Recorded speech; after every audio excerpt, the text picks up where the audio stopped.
Hello everybody, and welcome back to OMB Reviews. I am the critic who is a cynic. Hope you're doing well, and today we're doing a box office update as we do have the Monday numbers in for the latest film, Avatar: The Way of Water, which is still making waves, no pun intended, of course, with that shot of the fake space whale up in the forefront. But the film has indeed had a 4-day run of around $88 million domestically, bringing the total to over $444 million in its domestic numbers. And so we'll go ahead and talk about this movie, and we'll also, of course, give a couple of updates to some other films. But the big story, of course, is Avatar: Way of Water. What I do find interesting, though, is that one of the kind of stories that's being brought along with this movie is how it has now outpaced the total that was made by the film Rogue One, and that's kind of the comp that they are putting up against this movie. However, the big problem, of course, is that just like with so many other things with the box office, those in the media, are refusing to actually compare this to the film Rogue One when adjusted for inflation, because there's a couple of things that, of course, happen. Not only do we have to account for inflation,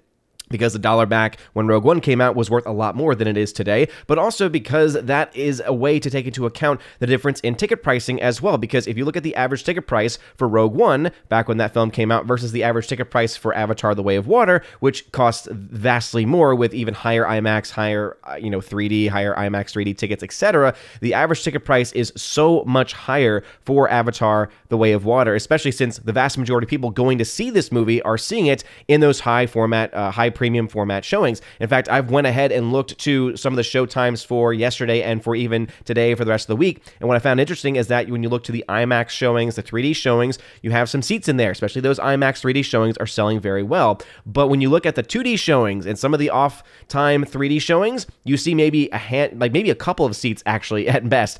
So it really isn't selling all that well, at least in my market. Again, it could be very different in your market, but it doesn't seem to be selling all that well with these various, smaller price tickets. In fact, when in the opening weekend of this film came out, I remember that they were saying like over 68% or so of the entire ticket sales for the film were coming from more premium showings, and that's not even counting the 3D showings. And so I do think it is interesting that that is where most people are going to see this film versus the regular 2D showings, showing that this is a movie that people are only really seeking out in these higher format showings. And that's, again, why I go back to that point that I've made in previous videos, that though this film is absolutely, and I've never said otherwise, that this film is doing well at the box office, that this film is likely to, at this point, cross even $2 billion, by the end of its run, and that's kind of looking like as a minimum at this point in time, which again is great no matter how you really look at it. Of course, you have to take into account how James Cameron has kind of changed his mind on how much the film actually needs to break even. At first, he implied it was $2 billion, and then he's corrected himself apparently and said, oh no, it's actually $1.5 billion. And he never said these numbers himself. He always implied,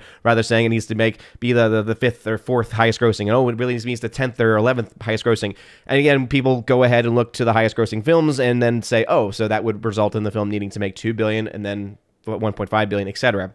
So all these things, it's interesting too, how there's been a quite a stir in my last box office video. A lot of the cult for this movie has been coming out to attack me, really misunderstanding what I'm saying and also saying things that I never said. Again, I've never stated that the film is not going to make money. I did state early on that based on the first 2 weeks, it looked like it was not in the financial situation that they had hoped it would be in, but I still think that the film's going to make upwards of $1.7 billion, and if we see the holiday frame play out, and I even mentioned this at the time, go ahead and look at the tape yourself, it's still up on YouTube, that if indeed it went on to do better and to have strong holds during this holiday season, that the story would change very quickly. And sure enough, that is indeed the case, with us now estimating that $2 billion might actually be more of a minimum for this movie based on how quickly it has actually gone through. And actually, I just realized at this point in time, I haven't done a full intro yet, so before getting further, though, please make sure you smash that like button, that fire button if you're watching over on Odyssey, and smash the rumble button. It really does mean a lot. And also make sure that you are subscribed to the channel with the bell notification on. That way every time a video or live stream goes live on the channel. I guess I'm so distracted because, again, this Avatar cult has come out in full force to, try to smash the dislikes, even though the ratio is still 75%. So, hey, keep on smashing that dislike button, trolls. It is still interesting, nonetheless, how so many of them are either misunderstanding my own thoughts about Avatar: The Way of Water, which I'll get into, but also misunderstanding how I cover these numbers. I cover these numbers even if I hate a movie, right? It was in the case with Avatar: The Way of Water, or Black Panther: Wakanda Forever, or going back to Doctor Strange 2, right? Some of the biggest films this year I've actually not been very fond of for a lot of different reasons, not only subjectively, but also because of clear objective flaws, no matter what anyone wants to say or try to spin about it. But when you look to these numbers still, you have to look at them from an objective lens because the numbers are what they are. And that's what's caused me so much frustration, is not that the film's doing well, but that the actual break-even point for this film is in question. Because it's one thing for you to have an inside source claiming that there's money that was spent that has not been made public. It's one thing for an inside source to say things like, oh, well, marketing from this movie was shifted to the others. And again, I know other channels that have covered that kind of thing and have inside sources or claim to have inside sources, and I don't question them. I don't question their integrity. It's just that I don't have said sources. I don't know the reliability of said sources, and so I'm just going to go based on what is actually officially given.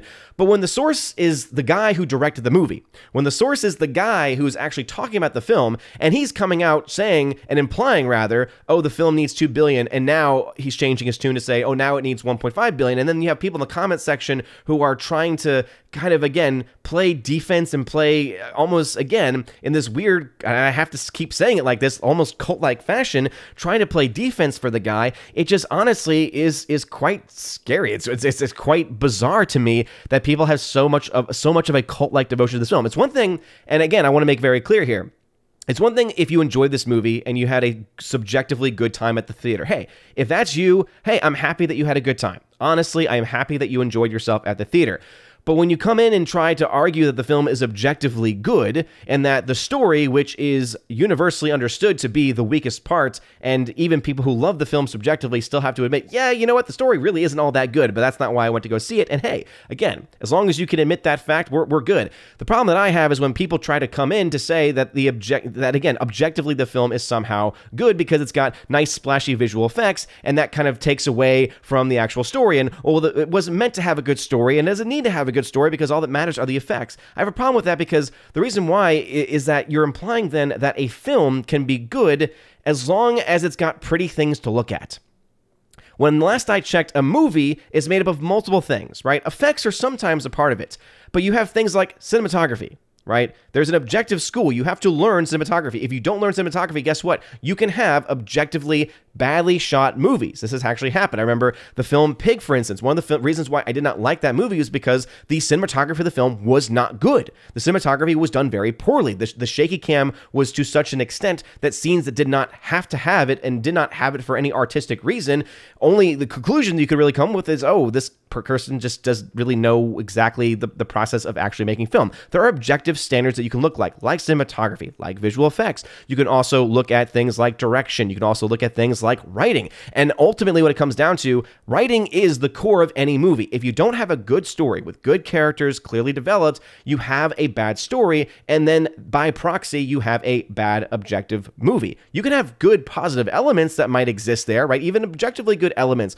like the visual effects. But when you don't have a story, which is at the heart of every single movie, you don't have a good movie. So you can still enjoy that. And again, the great example I like to give, because there's going to be some people, I'm sure, who are going to continue to come in the comment section saying, you can't talk about objectivity with movies. And if you're one of those persons, I have one thing to say to you.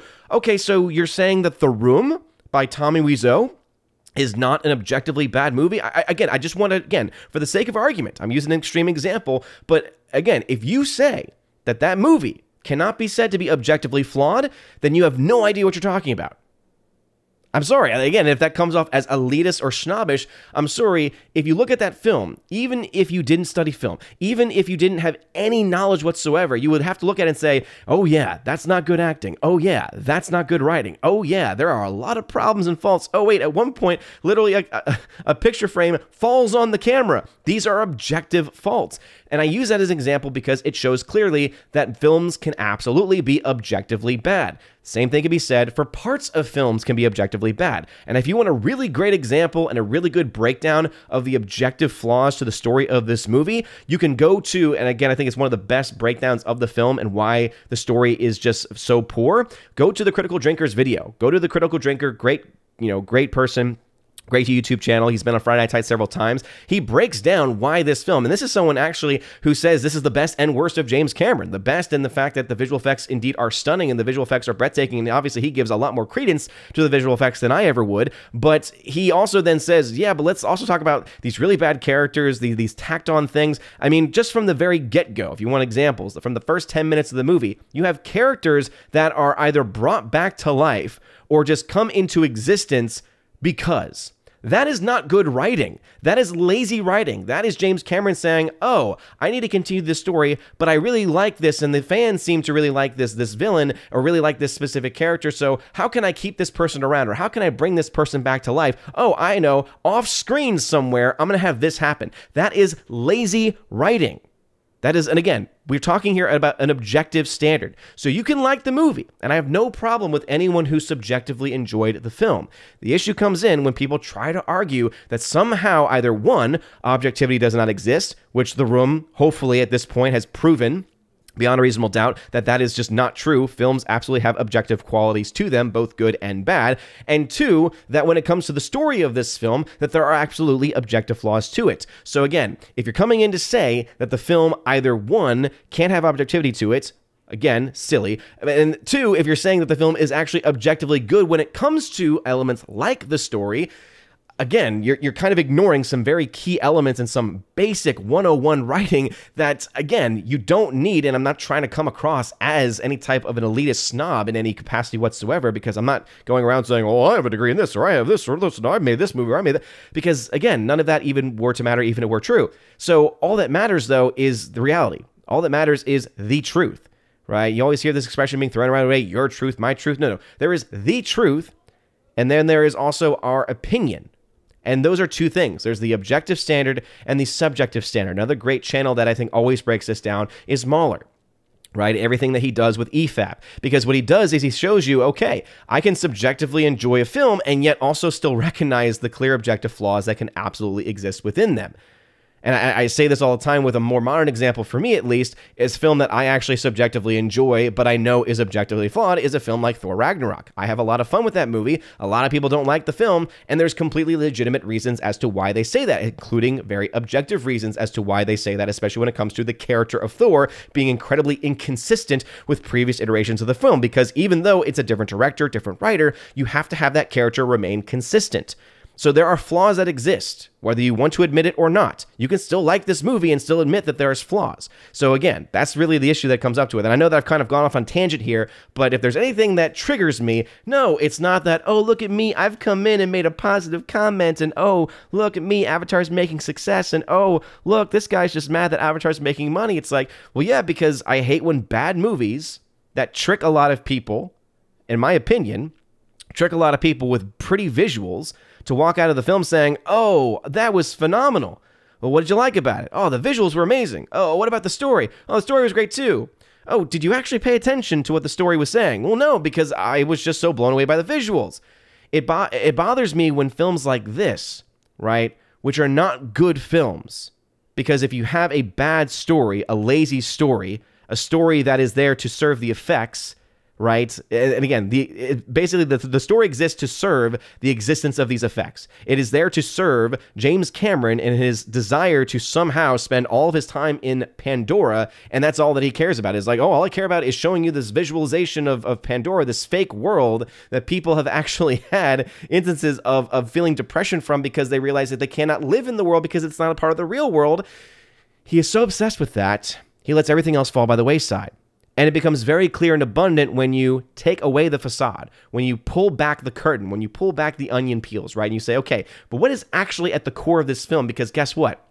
At the core of the film, you have a soulless cash grab opportunity with lots of money being spent on, again, soulless images that might look really pretty and might be very well destined to play nonstop on Best Buys on their 4K TVs and 8K TVs eventually when those come out for the mass populace, and again, show you how beautiful those can be and how beautiful the colors can be, but ultimately a story that's going to be so incredibly forgettable and a movie that's going to be so incredibly forgettable that when you're looking at the physical media sales of this film, sure, you're going to have, again, that core fan base, you're going to have those zealots, right, the cult, as I've mentioned previously, go out and buy this film, but then they're all going to say the same thing. They're either going to continue to sell the lie to themselves that they actually enjoy the film and they actually enjoy the story, rather, to this film, or you're going to have them say, oh man, this just does not look as good as it did in the big screen.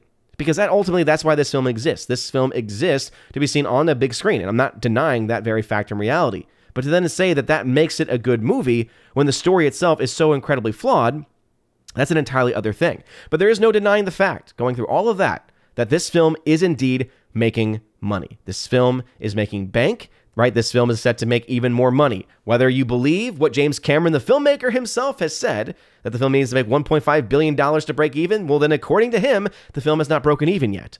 Has not made a dime of actual net profit. So for all those cultists out there who are obsessed with this movie, obsessed with James Cameron, go by your man James Cameron's own words, and you would have to say the film hasn't made money. If you go by the words that I say, because I go based on what's actually being reported by the studio, this film has already made $200+ million in net gain profit, and likely will end up being somewhere around 200 million in net gain profit, and probably will end up close to $500-600 million in net gain profit. Could end up actually potentially could end up making more profit than even Top Gun Maverick, which is one of my favorite films of this past year. So you look at that, and then you have to understand that when I'm looking at these numbers, I'm looking at them through an objective lens. When I'm looking at the film Avatar, I'm looking at it both from an objective and subjective standard. I've always been very clear. I obviously clearly have a bias against Avatar too. But much of that bias has to do with objective fact and objective reality. If you can enjoy a film that has a bad story, but you like the visual effects, hey, that's you, and I'm not going to attack you. But if you're then going to try to say that the visual effects have convinced you somehow that the story is actually good, and then come up with contrivant arguments that don't really even make your point, and you can't actually go up against the very nature of basic writing 101, especially within the first 10 minutes of the movie, and again, the fact that he just creates characters out of thin air for convenience's sake, and just, again, comes up with things that are very inconsistent as well with the previous characters. I mean, it's at this point not really much of a spoiler, but spoiler warning, I guess. When you have the main villain of the first film coming back to be the main villain in this one, and the whole logic you have is, off camera, he uploaded his entire consciousness to this computer, because you can do that now, even though that would have been very clever to do by actually just putting the conscious into the avatars in the first place without having them have a live hookup instead.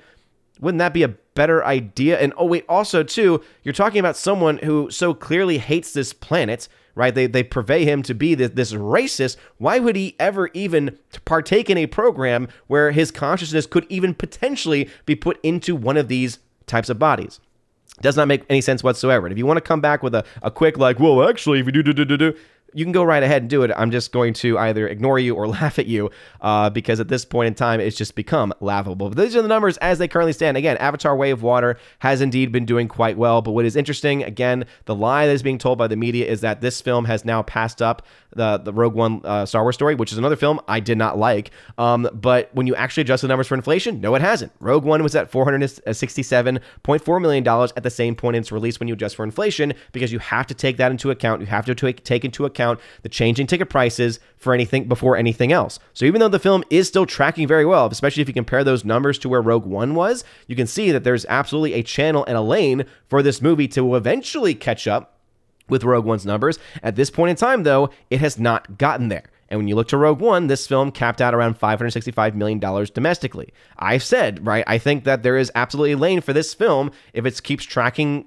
just about or just slightly ahead of Rogue One to be able to max out somewhere around $600 million, maybe even $650. I don't see it getting up to $711 million for Top Gun Maverick. I still think that film will end up being the highest grossing domestic film of the year, but it doesn't need to because it's already got that almost $1 billion at the international box office. At $1.4 billion, it's going to pass up Top Gun Maverick in just another day or two. So again, I'm just looking at the numbers as they currently stand, looking at it from an objective lens, and trying to give it to you as factually as I possibly can, while also being very clear about my own biases that absolutely exist, but also not ignoring the reality and the fact that when it comes to Avatar: The Way of the Water, it's not a good movie because it does not have a good story. You can still enjoy it, you can still like it, you can still think, I really enjoyed that movie a lot, even though I will have to admit that the story is either not very good, is okay, or again, if you're going to be honest, just really bad altogether.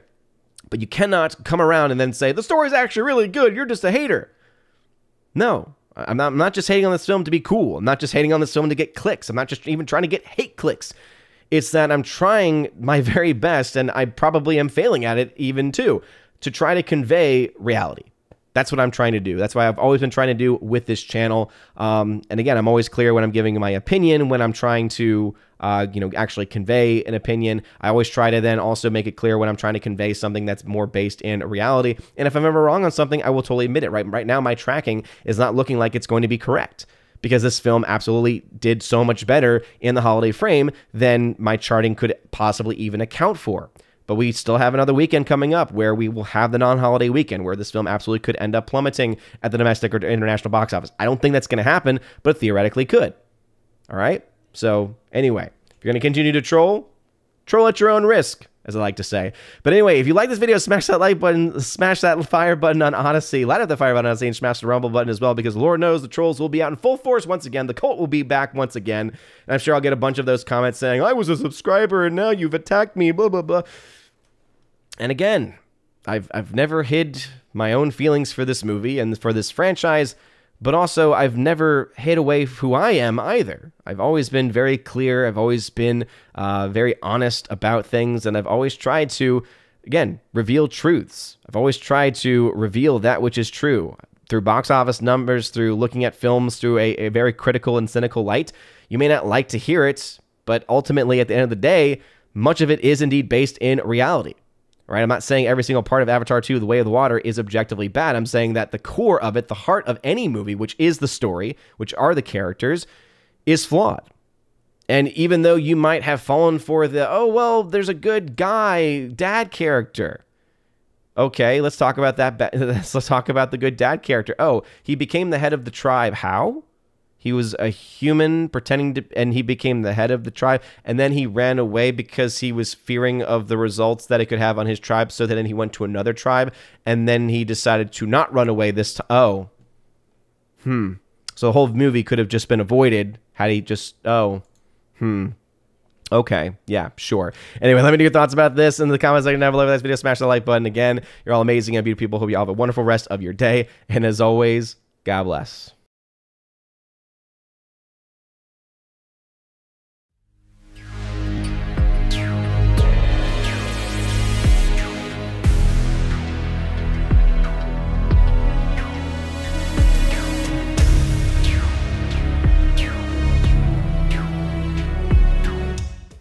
And now for a huge shout out to all of my January Patreon Subscribe Star and Locals members at the Keeper of the Bifrost level and above. Starting off with my Patreon members, Father Luca Illich, Garrett Searles, Heimir Ari Hymason, Joe Horn, Jonathan Carney, Orange Chat Reviews, who you can check out on his YouTube channel, Orange Chat Reviews, Rosetta Allen, who you can check out at her YouTube channel, Eagle Writer, and Miss Martin Muses, who you can check out at her YouTube channel, Miss Martin Muses, and of course the amazing Empress of the Universe, Tina B, who you can check out over on her YouTube channel, Tina B, with her show Soup to Nuts, which she does, tries to do every single week with her friend and with fellow Valkyrie and fellow mod of the channel, Stephanie B. And of course, I do want to give a special shout out to Tina B and make sure that everyone knows that our prayers are being extended towards her as she continues to recover from complications that have occurred recently with her medically and has resulted in a loss of eyesight, or at the very least of more clear eyesight. So to continue to offer our prayers for her. Also a shout out to my Subscribe Star peeps, Matt317, who can check out on his Twitch channel by the same name, The R, Fast Reaction, Mr. Roy, J-Rod the Beer Guru, and the K-Man, who you can check out over at xtheboundaries.co. And lastly, to my Locals members, Miss Minnesota Hockey Fan, How About a Hockey Player, J.H. Schwalbach, Brett D90, and the amazing lawyer Robert Barnes. So thank you all very much for supporting me on Local, Subscribe Star, and Patreon. If you want your name shouted out at the end of every live stream and video, please check out the top link in the video description below, where you get access to this, and also, of course, to a monthly podcast that I do with John the Flickinger. Also, access to a giveaways channel on my Discord, where I give away films. This month, I've got films like Seven Samurai on Blu-ray from the Criterion Collection to give away, The Banshees of Inisherin, Tommy Boy Steelbook, Edge of Tomorrow 4K, and tons of other 4Ks and Steelbooks as they get released over the next month will be available, and also, of course, digital codes as well. So if any of that sounds interesting to you, check out that top link and join over on Patreon, Subscribe Star, or on Locals. You guys are all amazing and beautiful people. Hope you all have a wonderful rest of your day, and as always, God bless.